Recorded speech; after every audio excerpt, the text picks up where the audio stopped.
Friends, स्वागत आहे तुमचं सुनीताज रेसिपीजमध्ये। आज आपण व्हॅनिला आईस्क्रीम बनवणार आहोत। मी पातेल्यात 1 लिटर दूध घेतलेले आहे, अर्धी वाटी कंडेन्स मिल्क, पाव वाटी साखर। साखर आपल्याला लागेल तशी कमी जास्त प्रमाण आपण घेऊ शकता। काही बारीक केलेले काजू, बदाम आणि पिस्ते आहे। एमएस चे फ्लेक्स घेतलेले आहे मी, CMC पावडर आणि कॉर्नफ्लॉवर। तर चला आपण आईस्क्रीमची कृती बघूया। सर्वप्रथम आपण दूध गरम करून घेणार आहोत। दुधाला चांगली उकळी येईपर्यंत गरम करून घ्यायचे। आपल्या दुधाला आता छान उकळी आलेली आहे। गॅस कमी करून घेऊ आणि यामध्ये आता आपण सुरुवातीला साखर सोडू।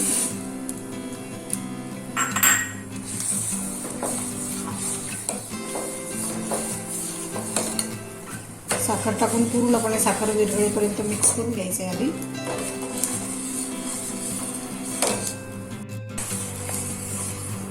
आपली साखर आता पूर्णपणे विरघळून गेलेली आहे। एका छोट्या भांड्यामध्ये आपण 2 ते 3 चमचे काढून घ्यायचे।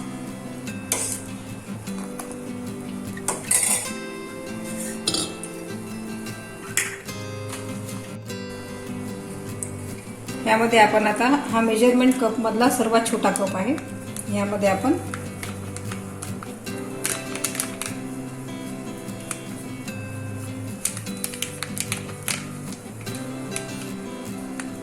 दोन चमचे कॉर्नफ्लॉवर घालणार आहोत।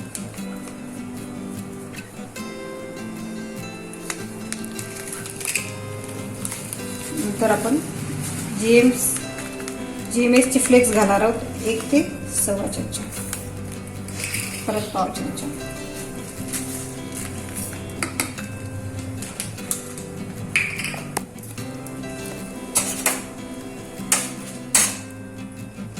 आणि CMC पावडर पाव चमचा। CMC पावडर पाव चमचाच घ्यावी 1 लिटर दुधाला। पण CMC पावडर जर जास्त झाली तर त्यामध्ये बर्फ तयार होऊन जाईल। CMC पावडर वाढवून न देता प्रमाण व्यवस्थित घेणे।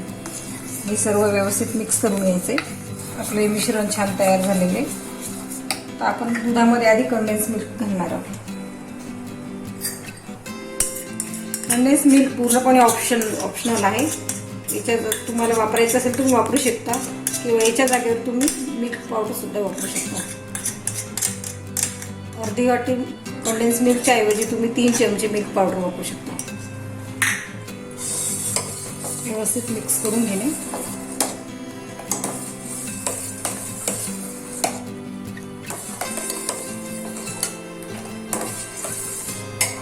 त्यानंतर आपलं जे मिश्रण तयार केलं आहे आपण आईस्क्रीमचं, त्याच्यामध्ये सोडून द्यायचं।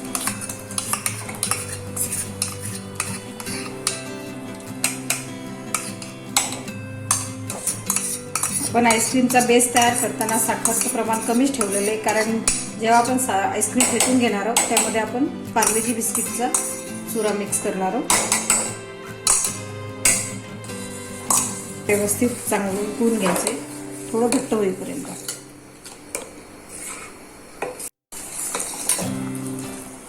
आता आपलं आईस्क्रीमचं मिश्रण छान घट्ट होत आलेलं आहे। यात आपण आता ड्रायफ्रूट सोडणार आहोत। ड्रायफ्रुट्स दूध उकळत असताना हे टाकून द्यायचे, नंतर वरून टाकले की ते चांगले लागत नाही, कच्चे राहून जातात। 2 मिनिटापर्यंत याच्यामध्ये छान शिजवून घ्यायची।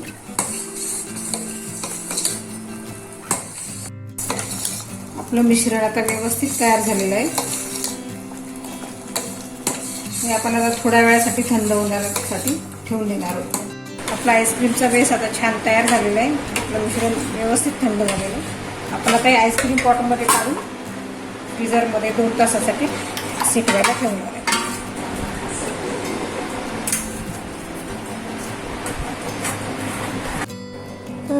तर बघा फ्रेंड्स, आपला आईस्क्रीमचा हा बेस छान तयार झालेला आहे। यातला अर्धा बेस मी प्लेन व्हॅनिला आईस्क्रीम बनवण्यासाठी घेणार आहे आणि अर्धा मगा सांगितल्याप्रमाणे मी बिस्किट बारीक करून घेतलेले ते टाकून फेटून घेणार।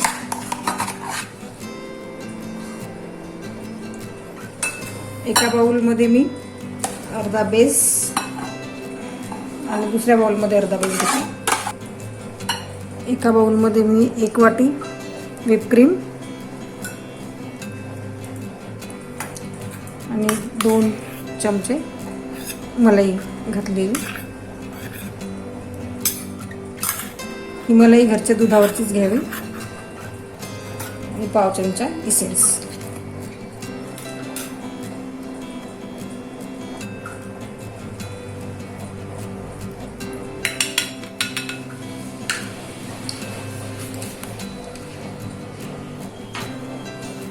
तसं दुसऱ्या बाउलमध्ये सुद्धा मी 1 वाटी व्हिप क्रीम घेणार आहे. पाऊण वाटी पार्ले बिस्किटचा चुरा घेतलेला आहे मी, याच्यामध्ये घातला. आणि 2 चमचे मलाई. यातील पाव चमचा मी इसेन्स घालणार आहे. या आईस्क्रीम मध्ये मी पायनॅपल इसेन्स वापरलेले. व्हॅनिला चॉकलेट वापरू शकता. आणि हे आपण आता व्यवस्थित फेटून घेणार आहोत. सुरुवातीला आपण स्लो फ्लेवर घेणार आहोत.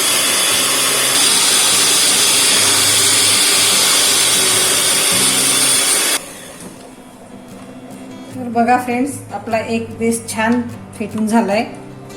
बघा किती सुंदर आपली आईस्क्रीम फेटून मस्त फुललेली आहे.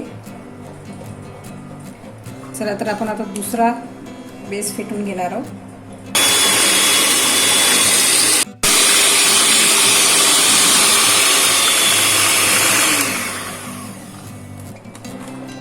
तर बघा फ्रेंड्स, आपल्या दोन्ही आईस्क्रीम फेटून झालेले आहेत. बघा किती सुंदर झालेले आहेत. आणि अर्धा लिटरमध्ये किती सारी आईस्क्रीम बनली आपली.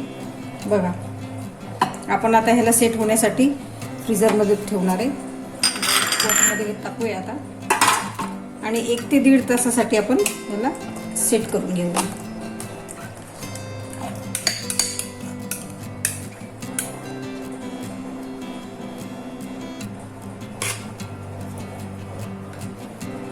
फ्रेंड्स, आपल्या 1 लिटरच्या दुधाच्या बेसमध्ये बघा, सुरुवातीला आपण जेव्हा आईस्क्रीम लावली होती आणि बेस लावला होता तेव्हा फक्त एकच पॉट भरलेला होता.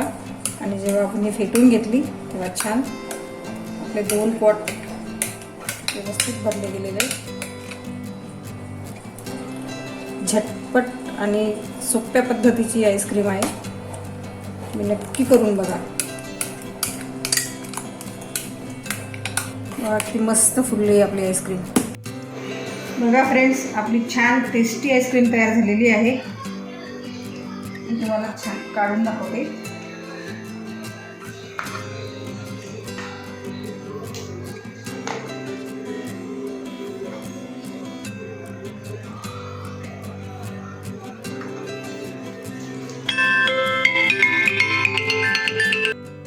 तुम्हाला आजची आईस्क्रीमची रेसिपी कशी वाटली ते कमेंट्स बॉक्समध्ये नक्की कळवा. आणि तुम्ही घरी ट्राय करा. झटपट आणि कमी खर्चात होणारी आईस्क्रीम. बघा किती छान दिसते. आणि माझ्या चॅनलला सबस्क्राईब करा, लाईक करा आणि शेअर करा. थँक्यू.